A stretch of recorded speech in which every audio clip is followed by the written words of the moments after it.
When is the right time or the wrong time for police to carry out car pursuits of suspects on the run? That's a timely question because Fort Wayne man crashed and died yesterday during a high-speed chase on I-69.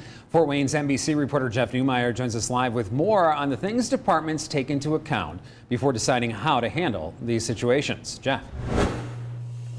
Yeah, Tom, Linda, car chases can be, of course, very dangerous for suspects, officers, and other drivers, which is why police agencies lay down specific ground rules for engaging in or ending road pursuits.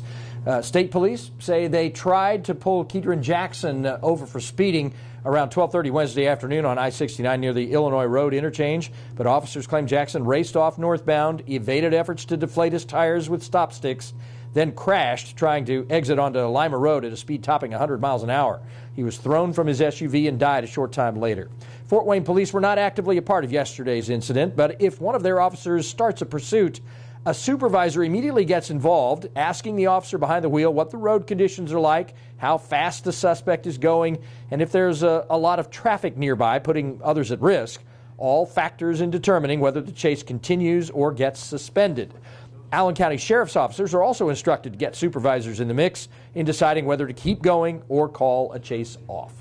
Sometimes it's such a fluid situation, and if you're talking high speeds, things can happen fairly quickly, and our goal is to just make everybody safe, but yet enforce laws and hold people accountable. So there's a fine line. We got to be careful. We've had some where we've actually terminated them and they've gone on to actually get into a crash that ends up killing an innocent person as well. So we don't want that.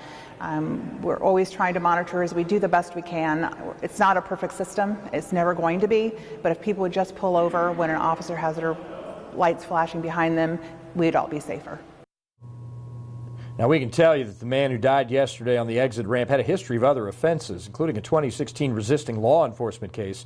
Police will tell you that another factor they consider in deciding whether to forge ahead in a high-speed pursuit: what is the suspect accused of doing wrong? Was he or she being pulled over for something serious like robbery, an abduction, or suspicion of committing murder? Or was it for something like speeding or a seatbelt violation? Keedron Jackson, the man who died yesterday, Tom and Linda, 24 years old.